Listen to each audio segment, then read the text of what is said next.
मंच, आदरणीय प्रोफेसर सुखविंदर जी, आदरणीय प्रोफेसर रविभूषण सर, आदरणीय दीदी माया दीदी, माधवी फुफू सर, डुमो झा सर, और कवि आज के राय डुमनशी जी, और नीचे बैठे हुए हमारे सुमन जी, डिपुलिस जी, इंद्र मुंडा जी, प्रज्ञा जी, नीलम कौर मैडम, सावित्री दीदी, वसी जी, लक्ष्मी शर्मा, सारी परेशानी के बावजूद भी आई हैं, उनका स्वागत है।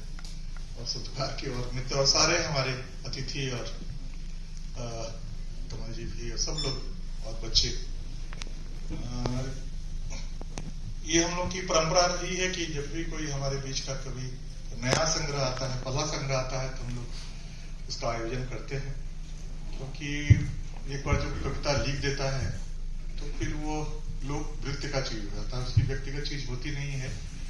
और उसका आनंद लेना और उसकी जो भावनाएं थी उससे जोड़ना और महसूस करना भी और वो करवाना भी कि क्या हिंदी साहित्य की ढंग से समृद्ध हो रहा है। छोटे छोटे बूंद से ही ये सागर भरता है। आप अभी हमारे सारे अतिथि जो ऊपर बैठे हैं और नीचे ही बैठे हैं, जब इन कविताओं पे बात करेंगे तो आपको लगेगा कि एक अद्भुत कविताएं हैं जो जिस झारखंडी जल जंगल जमीन और हवा और खुशबू की बात हम करते रहते हैं, उसके सांस्कृतिक पक्ष भी, उसका एक सांस्कृतिक पहलू भी है।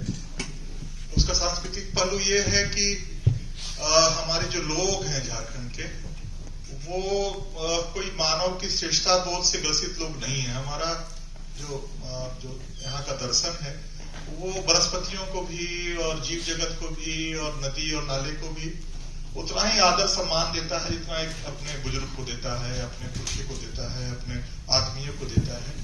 तो वो आत्मीयता और वो सहज स्वाभाविक संबंध नदियों के साथ और पेड़ों के साथ और पत्तों के साथ और वनस्पतियों के साथ जो यहाँ के गांव का और यहाँ के आदिवासी दर्शन का मूलभूत तत्व है, उन कविताओं में आपको हर पंक्ति में दिखाई पड़ेगी। खूबसूरती इस कविता की ये है कि बहुत सायास, बहुत सोच के, बहुत प्रयत्न करके गढ़ी गई कविताएं या बहुत गज्जिन बनाई गई कविताएं, बहुत सोच के उस पर परत दर परत उसको सैद्धांतिकी उसमें गढ़ने की कोशिश नहीं की गई है।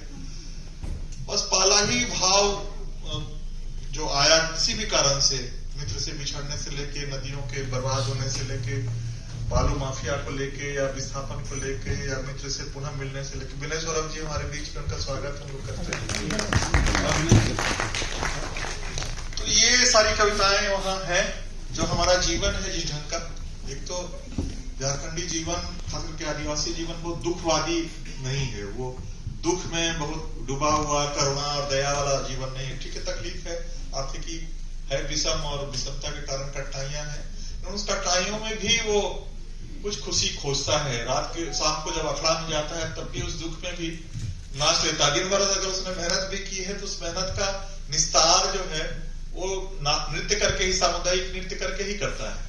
तो वो है, दुख की बातें यहाँ हैं, लेकिन दुख के बावजूद जो खुशी है जीवन की, जो प्रकृति के कारण उसको सहज उपलब्ध होती है, वो हर पंक्ति में आपको मिलेगी। बहुत अद्भुत कविताएं हैं। जहां बांसलोई नदी की जो कविता आती है और उससे जो कविता निकल के, तो आपको लगता है कि आप भी उस नदी के साथ साथ उसकी सारी परिणति को, उसके इतिहास को, उसके वर्तमान को, उसके भविष्य को, उसको खत्म होते हुए एक नदी को, एक पूरी संस्कृति सभ्यता को नष्ट होते हुए आप देखते हैं इन कविताओं के माध्यम से। बहुत वोकल नहीं है, बहुत जोर जोर से अपनी बात नहीं कहती है वो, क्योंकि हमारे लोग भी बहुत वोकल नहीं, बहुत चुप बोलते हैं, कम बोलते हैं लोग, खास करके जब अपने इलाके से बाहर जाते हैं तो बोलते ही नहीं है। तो ये कविताएं भी बहुत कम बोलती हैं, बहुत प्यार से बोलती हैं, बहुत आपके कानों में गुनगुनाती हैं। दुख भी है तो जैसे एक सहिया के साथ एक सहिया अपना दुख बांटता है, वो आपके साथ उसी ढंग से वो दुख बांटती है। तो ये आपके साथ गोठियाती हैं, आपके साथ सहियापन को जोड़ती हैं। इन कविताओं की खासियत यही है। और ये झारखंडी कविता कहलाने के इस कारण से हमने झारखंडी कवि लिखा कि ये कोई बाहर भी प्रेमरंजन अनिमेश जी हमारे बीच में आगे सर है, आए सर, स्वागत आपका। तो इन्हीं शब्दों के साथ बाकी सब लोग, बहुत लोग हैं जो इन कविताओं पर बात करने के लिए, कविताओं को पाठ करने के लिए स्वतः ही तैयार है। इतनी प्रिय कविताएं हैं कि बहुत वो बहुत दिमाग लगाने के लिए और शब्दकोश उलटने का और बिंबों को समझने का कोई मतलब ही नहीं है। जो रोज देख रहे हैं, जो महसूस कर रहे हैं, वो बहुत ही धीमे शब्दों और मीठे दोनों। हमारे यहाँ जो है कि थोड़ा सा चलने का अगर वो शैली बदल जाए तो नृत्य हो जाए, और बोलने में लय शामिल, कविता का पंक्ति है कि बोलने में लय शामिल हो जाएगी तो वो गीत हो जाएगा। तो वो बोलने में लय शामिल करके गीत के रूप में कविताएं आपके सामने हैं। इसका हम हमारे अतिथि इनके मर्मों को खोलेंगे और बहुत ही हृदय से स्वागत हमारे बीच के इस नए कवि का कि ये यशस्वी हो, ये कविताएं जो दूर तक पहुंचे।